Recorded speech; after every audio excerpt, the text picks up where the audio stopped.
కడప జిల్లా జమ్మలమడుగు నియోజకవర్గంలోని ఎర్రగుంట మండలం మాలేపాడు గ్రామం నుంచి జనసేనలోకి చేరికలు 8/12/2024 ఆదివారం ఎర్రగుంట్ల మండలం మాలేపాడు గ్రామంలో జమ్మలమడుగు జనసేన పార్టీ కోఆర్డినేటర్ శ్రీ దారంగుల జగదీష్ సమక్షంలోని మాలేపాడు గ్రామం బీసీ నాయకులు ఆదినారాయణ వర్గం సీను శ్రీహరి ఎల్లూరి ఓబులేషు ఎల్లూరి శ్రీనివాసు తదితరులు నేడు జనసేన పార్టీలో చేరడం జరిగినది.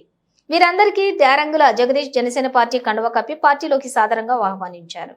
ఈ సందర్భంగా మాలేపాడు గ్రామ నాయకులు ఆదినారాయణ మాట్లాడుతూ జనసేన పార్టీ అధ్యక్షులు రాష్ట్ర ఉప ముఖ్యమంత్రి వర్యులు పవన్ కళ్యాణ్ ఆశయాలు సిద్ధాంతాలు పోరాట పటిమ నచ్చి జనసేన పార్టీలోకి చేరడం జరిగిందని, ముఖ్యంగా స్థానికంగా దారంగుల జగదీష్ నాయకత్వంలో జనసేన పార్టీ కోసం కృషి చేస్తామని, పవన్ కళ్యాణ్ లాంటి నాయకుడి బాటలో మేమంతా కలిసి పనిచేయడం చాలా సంతోషంగా ఉందని తెలిపారు.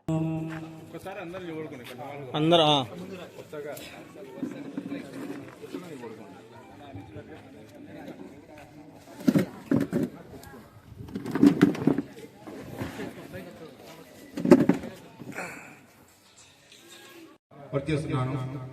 ఏవైతే ఈరోజు మన జనసేన పార్టీ యొక్క సిద్ధాంతాలు నచ్చి మాలపాడు గ్రామ ప్రజల్లో ఈరోజు పార్టీలో చేరడం అనేది జరిగింది. చాలా సంతోషం. 2019లో కేవలం ఒక్క సీట్తో జనసేన పార్టీ గెలిచి మరియు ఆ ఒక్క ఎమ్మెల్యే కూడా మన పార్టీలో లేకుండా వెళ్ళడం జరిగింది. తర్వాత ఇప్పుడు 2024లో 100% స్ట్రైక్ పర్సంటేజ్తో మనం ఏవైతే సీట్లు తీసుకున్నామో 21 ఎమ్మెల్యేలు అలాగే ఎంపీలో 2 తీసుకునే 2 కూడా గెలవడం జరిగింది. అలాగే రీసెంట్ గా మహారాష్ట్ర అసెంబ్లీ ఎన్నికల్లో కూడా పవన్ కళ్యాణ్ గారు ఏ అయితే నియోజకవర్గాలు 15 నియోజకవర్గాలు ప్రచారం చేస్తే అందులో కూడా 10 నియోజకవర్గాలు కూడా మన యొక్క కూటమి విజయం సాధించడం జరిగింది. అలాగే మన జమ్మలమడుగు నియోజకవర్గంలో కూడా మన జనసేన, తెలుగుదేశం, బీజేపీ కూటమి ఎమ్మెల్యే అభ్యర్థి ఆదాయాన్ని కూడా గెలవడం జరిగింది. అలాగే మన నియోజకవర్గంలో జనసేన, తెలుగుదేశం, బీజేపీ 3 కూటమి పద్ధతులు పార్టీల యొక్క అనుసంధానంతో మన కూటమి ప్రభుత్వాన్ని విజయవంతంగా ముందుకు తీసుకెళ్తామని, అలాగే జనసేన పార్టీ మనకు ఎవరైతే మన మీద నమ్మకంతో చేరారో వాళ్ళకి అన్ని వేళలా అండదండలుగా ఉండామని, జనసేన యొక్క అధ్యక్షుడు పవన్ కళ్యాణ్ గారి అండదండలు ఎల్లప్పుడూ ఉన్నాయని తెలియజేస్తున్నాను.